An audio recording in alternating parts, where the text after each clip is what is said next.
Now is the time for our scripture. You can find it in your pew Bibles. It's Exodus chapter 3, verse 1 through 15 on page 44 or on the back of your bulletins. Moses was keeping the flock of his father-in-law, Jethro, the priest of Midian. He led his flock beyond the wilderness and came to Horeb, the mountain of God.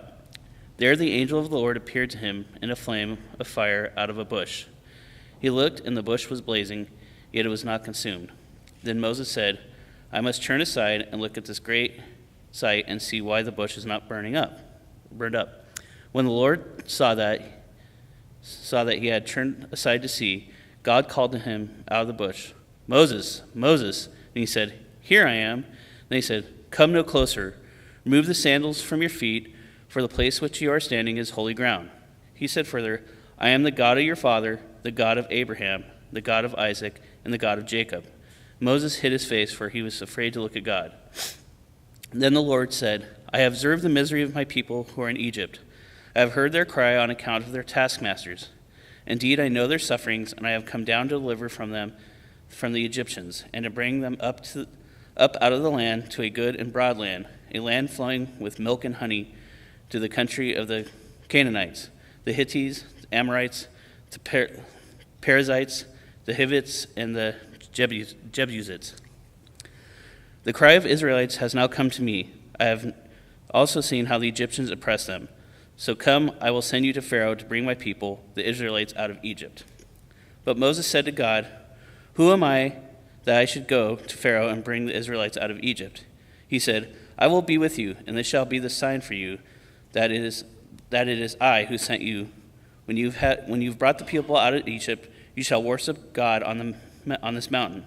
But Moses said to God, If I come to the Israelites and say to them, The God of your ancestors has sent me to you, and they ask me, What is his name? What shall I say to them? God said to Moses, I am who I am. He said further, Thus you shall say to the Israelites, I am has sent me to you.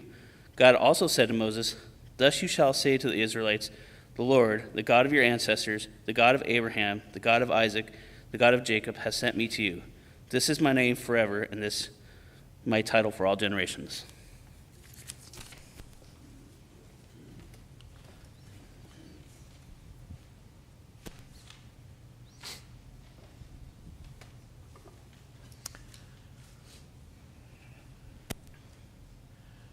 So we're just plugging right along on this series that we've been having on the origins of Israel. And we spent a couple of weeks studying about Joseph and how the house of Israel actually came to Egypt in the first place. And so last week we started the story of Moses. And I know I've said this before, but I want to say it again. This story of Moses is the most important foundational story of the Jewish faith. In the same way that the resurrection of Christ is our foundational story, this story of Moses, the Exodus, and the receiving of God's law is the foundational story for our Jewish brothers and sisters. So Jewish people know the story of the Exodus, and they know about receiving God's law. So last week we ended with the baby Moses being rescued from the Nile River by one of Pharaoh's daughters. From that time on, Moses was raised as a prince of Egypt, which is a great movie, by the way. I think it's better than the Ten Commandments. I think it's better than Gods and Kings. I'll warn you, it's animated and it's a musical, but it's a great movie. Okay, so check it out. Anyway, as Moses grew up in Pharaoh's house, he learned about his Hebrew identity, and he became very disturbed and distraught with how the Hebrew slaves were being treated. In fact, one day, he witnessed one of the Hebrew slaves just being brutally beaten by one of the overseers, and he killed that overseer on the spot, which you would think would cause the Hebrew people to cheer and for this hero, but the problem is they thought he was a troublemaker. And so after killing an Egyptian and not being very popular with the Hebrew people, Moses had to flee from Egypt. So where he went is he settled down, had a family, and became very comfortable tending the sheep of his father-in-law, who was the high priest Jethro in the land of Midian, which is roughly the Sinai Peninsula right now. But even though that's what he wanted to do, that's what he was doing, tending his father-in-law's sheep, God had other plans for Moses, and that's where we pick up the story today, where Glenn started reading. Now, I think this part of the story is about identity, and I hear a lot of people talking about having identity issues or identity crises. Who am I? Why am I even here? What is my purpose in life? And in our scripture reading, we heard Moses asking, "Who am I?" And then he asked God, "Who are you? If I'm going to go tell people that you have sent me, who will I say has sent me?" And we hear God giving him a vague and an odd answer. "I am who I am." Who else do you know who identifies as "I am who I am"? Popeye the Sailor, which the cartoon was created by Max Fleischer, a Jewish immigrant from Poland. You know. So God goes on to tell Moses, "Tell them that I am has sent you." Which, of course, Moses knows isn't going to make a bit of sense to anybody. So thus begins this portion of his identity crisis. And let me tell you, Moses is the textbook example of an identity crisis. Here he is, a man who was raised by a ruling class Egyptian family and all the privilege that goes with it. But he was also the son of poor Hebrew slaves. He's at a crossroads in his life right now. He is probably glad that he's out of Egypt because, who knows what would have happened to him if he stayed there. On the other hand, he's the descendant of these nomadic people who are comfortable and happy out in the wilderness tending sheep, but who are now mostly slaves in Egypt. I imagine it was a struggle for him because, who is he? An Egyptian? A Hebrew slave? A Midianite? Who knows? But God chose this man Moses, this one who is both Egyptian and Israelite, to deliver God's people out of Egypt. So, on the day that Moses encountered God, the text says he had led his flock of sheep beyond the wilderness, which, if you read it in the Hebrew, you could also translate that out in the middle of nowhere. So there he is, out in the middle of nowhere on Mount Horeb. That was actually one of the pictures that I had coming up here that I took from the top of Mount Horeb. He's out there on Mount Horeb tending these sheep, and something strange catches his attention. It's a fire, a bush fire. In fact, it's only one bush that's on fire. And so he's thinking, what's going on here? But the thing is the bush was not consumed. And so Moses turns aside for a little better look, and as soon as he does, God calls to him out of that fire, "Moses, Moses." And Moses replies, "Here I am." Now I want you to remember those first words of Moses. "Here am I, here I am." Who? I, me. I am here. So God says, "Come no closer. Remove your sandals, for the place on which you are standing is holy ground." And so God continues, "I am the God of your father Abraham, of Isaac, and the God of Jacob." And so Moses was so afraid that he hid his face from God. But sure enough, the fire goes on burning, and still that bush is not consumed.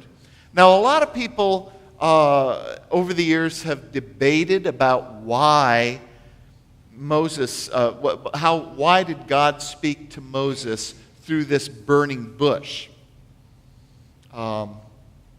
Here is the theory that resonates the most with my soul. This fire of God burns without consuming or destroying. Now, this says so many things about who and what God is. At least for me, it does.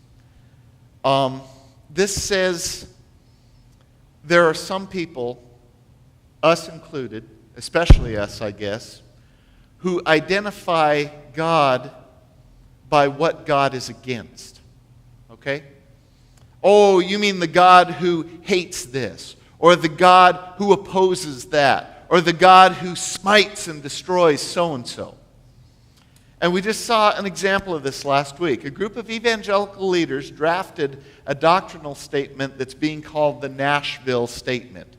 Doctrinal statement may sound foreign to us disciples because we as disciples, since the very beginning, are a non-doctrinal tradition.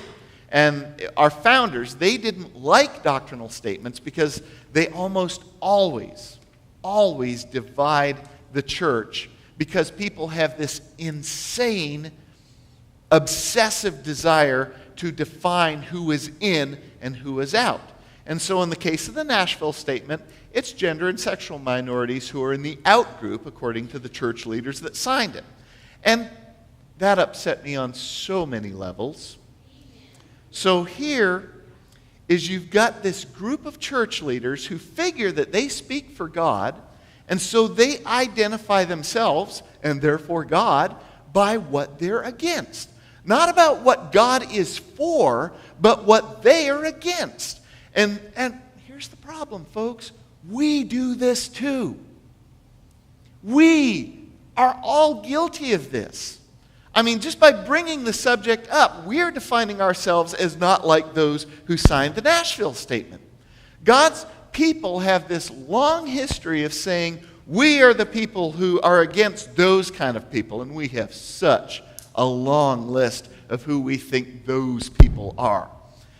We define ourselves by what we reject. We are the people who reject that view of the Bible and those who hold it. We are the people who reject those people who have messed up the church. And shoot, we may even entertain fantasies about God dealing with them harshly.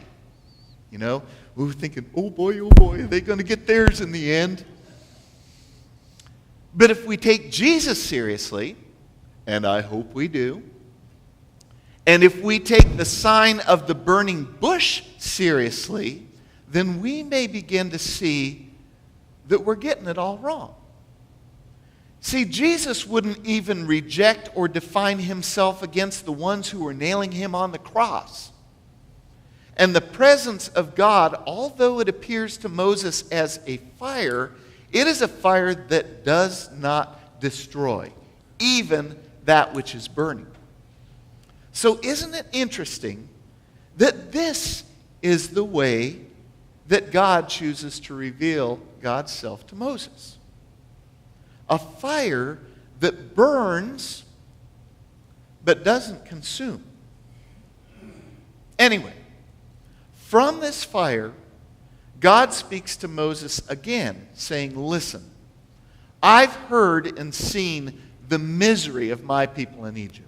I have heard their cries as they are being abused by their taskmasters. I know about their suffering, and I've come to deliver them from slavery into a land flowing with milk and honey.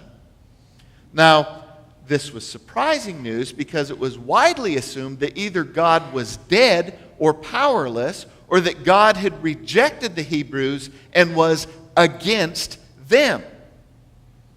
I mean, how else could you explain their slavery? Clearly, their God had either failed to keep them out or had maybe even deliberately placed them into slavery. And again, here we are again, looking at God as defined by who God must be against. But God didn't abandon the Israelites. God is compassionate. God is on the side of the downtrodden. And God is coming to the rescue. And when God starts a project, God chooses and prepares someone for that task. So, come on, Moses. I will send you to Pharaoh to bring my people, the Israelites, out of Egypt. How do you suppose this sounded to old Moses? He was not the least bit popular with either the Hebrews or the Egyptians. He fled out here to the wilderness to just settle down and mind his own darn business. This didn't sound like a very good idea to him at all. And it plunges him right back into his identity crisis. Who am I that I should go to Pharaoh and bring the Israelites out of Egypt? Who am I? Now remember, just a minute ago it was, here I am, and now it's, who am I? Okay, language and grammar geeks, have we got language and grammar geeks out here? I've got something really fun for you. And if you're not a language and grammar geek, it's still cool, okay? So work with me. Hebrew literature is all about wordplay. And the Hebrew language lends itself to some great examples of how you can use words that sound alike to make a point. This whole exchange between Moses and God is a wordplay on the verb to be. Now, it doesn't work very well in English because I am, you are, and I will be don't sound much alike in our language, even though they're all forms of the same verb. Not so in Hebrew. It all sounds very similar. So in response to Moses' question, who am I? God replies, I will be. Same verb again, I will be with you. And then God gives the rather unhelpful promise that this shall be a sign for you that it is I who sent you. That's when you've brought the people out of Egypt, you will all meet me right here on this mountain to worship. In other words, you've got to get this all done and get my people back here before you can see the real sign. Well, great. So Moses says to God, but wait. If I go to the Israelites and say to them, the God of your ancestors has sent me to you, and they ask me, what's his name? What am I going to say? And God answers Moses, I am who I am. And here we are back at this crazy wordplay again. I am who I am. Or it also might be I am who I will be, or I will be who I am being. Hebrew verbs aren't always very specific, but hey, that's kind of cool because Hebrew spirituality and theology isn't all very specific either. God might be one of them, or God might be all of them. And that's the beauty of the Hebrew language and Hebrew theology, illuminating ambiguity. So Moses, God says, when people ask, just say, I am sent you. This still isn't helping Moses' identity crisis, okay? Because Moses is trying to define himself in relationship to God. Here I am. But he figures out that you really can't do that. Heck, the Hebrew language won't even let you do that. It won't even allow it. You can never find your real identity by starting with yourself and trying to define yourself and then locate yourself in relationship to this God. You can't say, this is who I am and this is what God means to me, or this is what place God has in my life, because God does not occupy any place in your life at all. What the heck did Jesse just say? Let me say it again. God does not occupy any place in your life at all. You occupy a place in God's life. God's life and God's identity always come first. and who you are will only ever be found within them. Right? This is so weird, Jesse. I know. So, one more time. Moses is trying to say, "Here I am." But God overrides that and says, "I am, and I will be." And the only answer that God gives when Moses asks, "Then who am I to go to Pharaoh?" is, "I will be with you." And folks, I know this might sound like Forrest Gump and Popeye trying to do that old Abbott and Costello who's on first routine. I know this. But what God is trying to say to Moses is, you are simply the one who is with me. God is the center, the one who is. We only are because God is. And as God's creation, we are expressions of who God is and of all that God loves and of all that God is doing. Our true identity is found when we discover that it's not all about us and our likes and our prejudices and who we like and who we don't like. It's not about us. It is all about God, who many call and refer to as the great I am.